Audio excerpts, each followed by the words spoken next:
Hello world, hello world. Welcome back to my channel. Call me Biz. Shane Gillis, stand-up monologue, SNL. Look, I actually didn't want to do this one. Here's why.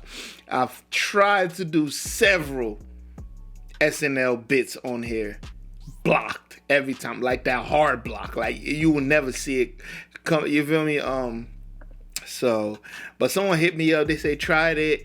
Couple of other, people that they watch have done it, and it didn't get blocked. So here we are. Here we are, experimenting. Y'all know I love Shane Gillis. Anyways, look, if you enjoy this content, hit that subscribe button, like the video if you like the video, leave a comment, let me know you were here. All right, no more ghost watching. It's 2024.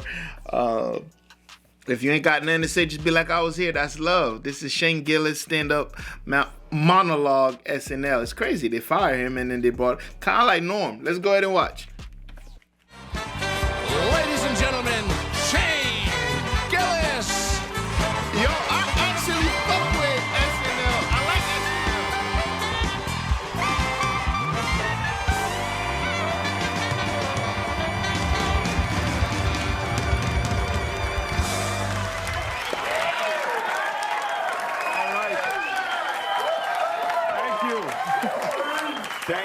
Thank you very much. Yeah, I'm here. Most of you probably have no idea who I am. I was fired from this show That's a while crazy. ago, but if, don't look that up, please. If you don't know who I am, please don't Google that. It's fine. Don't even worry about it. exactly what they're going to Google. I probably shouldn't be up here, honestly. I should be home. I should be a high school football coach. That's what I should be. That's what you look God like. molded me perfectly to be a high school football coach / 9th grade sex education teacher. But that is what I want to be. That is, I can feel it. It's in there. It's like my true calling. And you feel, I can feel it. I'm getting older. It's passing me by. Like my biological clock is ticking on this stream. You know how like when a woman's biological clock is ticking, she sees like a baby in a stroller and is like, oh my God, your baby. Like that's how I am if I see like a big 15-year-old. I'm like, oh my God, look at the size of that kid. With the right coaching, that kid could be something special, I'm telling you right now. He could make it all the way. I come from a long line of coaches in my family. My father is actually a volunteer assistant girls high school basketball coach. He's actually here right now. You get him on there? Yeah. There he is. Volunteer. There's my dad, the volunteer assistant girls high school basketball coach. I thought it was funny. All right. You don't think that's funny to bring my dad here to make fun of him for being a girls' high school basketball coach? All right. I thought it was great. Never mind. Thought that was going to be a big hit here. Now, my mom's up there with him. My mom, I'm not going to make fun of you. My mom asked me this a lot, and it's kind of an intense question. My mom asked me, she's like, when did we stop being best friends? And she's right. We used to be best friends. You remember that when you were a little boy and you loved your mom and you thought she was the cool. You remember when you were gay? You remember when you were just a gay little boy? Every little boy is just their mom's gay best friend. There's literally zero difference. I was gay for my mom. She would pick me up from school. I'd hop in the van. I'd be like, girl, tell me about your day. I thought she was cool. I would listen to her music. I'd be like, bam, bam, ba-dam, bam, bam, bam. Let's go, girls. I would dance for her. She'd be like, look at my little dancer.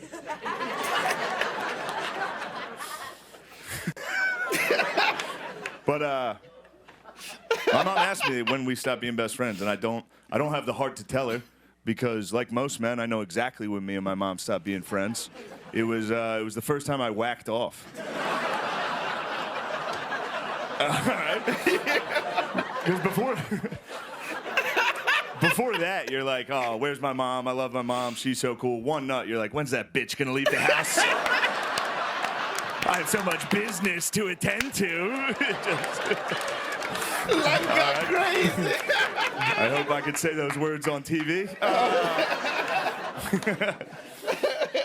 Anyway, my whole family's here, so I'll talk about them instead of anything else. Talk about my family. I'll tell you this. I don't know if you guys, if you can tell by looking at me, but I do have family members with Down syndrome. It almost got me. I dodged it, but it nicked me. It nicked me. It's funny. It's funny. Look, I don't have any material that can be on TV, all right? I'm trying my best. Also, this place is extremely well lit. I can see everyone not enjoying it. This is, They're looking at him like... you know, just the most nervous I've ever been. Don't clap now. Shut up.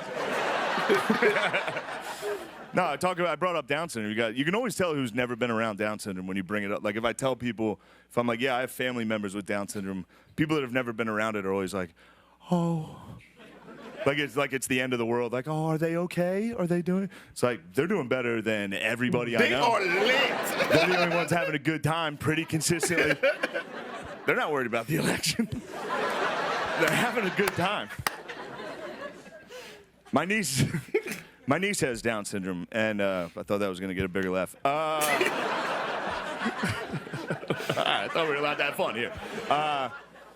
But no, my niece has Down syndrome. It's a funny thing that happens when someone in your family has Down syndrome. It goes, my sister was pregnant, everybody was like very, very scared. And then once they come into your life, you realize that's easily the only good member of your entire family. It's crazy. And then your family gets like too proud. Like now, every single day in my family's group text, it's just pictures of my niece. And every day, somebody else in my family comments, she looks exactly like Uncle Shane. And I have to be like, yeah, I see it a little. And there's no denying it. She does. She looks like me with bangs. Just happy. Just. But my niece's mother, she didn't know she could get pregnant, so she foster cared and then adopted 3 black kids. And then she finally got pregnant, and now she has a kid with Down syndrome. And her husband is from Egypt. He's an Arab guy. You go over to their house, it's like getting in the craziest Uber pool you've ever been. It's crazy. Yeah, that's so wild. Like, how did you guys meet? This is... But there's something, I don't know, my niece, one day, I'm not saying it's like something I'm looking forward to, but I think it'll be a nice thing for the whole country. I would say when my niece is probably in like 5th, 6th grade, out at recess, and some white kids out there like, hey, you're not allowed to play with us, you're retarded. And then 3 black kids come flying out of nowhere. Just start wailing on that cracker. Everyone's gonna be like, oh! It's like a nice moment. Yeah, you guys said cracker. No, my family and I, we opened a coffee shop in my hometown for people with Down syndrome to work at, and it's going. Don't clap. I didn't do it for the claps. I did it, It's going exactly how you'd think it would go. It's doing well, actually. Line around the corner every day. Not because there's like a ton of people going, but service is... Everyone's getting apple juice. We don't know how to fix that problem.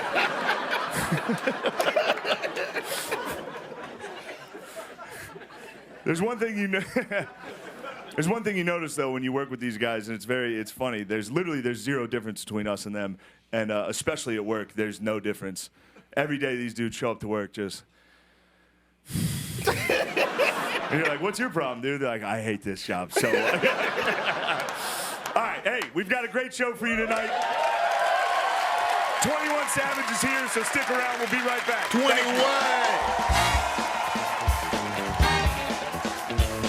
Look, I told y'all before, I've worked with, people with autism for a long time, very long time, and I think they're very funny. Not funny in a way you laugh at them, like the way they view the world is kind of hilarious when you're with them all the time. People from the outside looking in, they get offended by certain things.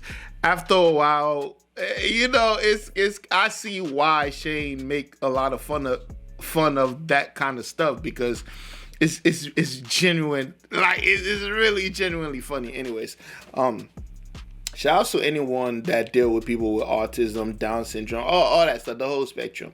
You know, that's something that's really close to my heart, just because I used to love all my clients, you know, because I was there for such a long time. Anyways, look, Shane is hilarious. I doubt y'all gonna get to see this, so I'm not gonna go off and talk a whole lot at the end, because I doubt y'all gonna see this fucking SNL. I'm giving y'all love. Love me back. Love a nigga back. Shit. Pause. No Diddy. Look, I will see y'all in the next one. Guess what? You better be there. And look, I will do the Shane Gillis specials. I'm trying to warm y'all back up. You know, I'm trying to lure y'all back in. Anyways, yo, I'll see y'all in the next one. And guess what? You better be there. Peace.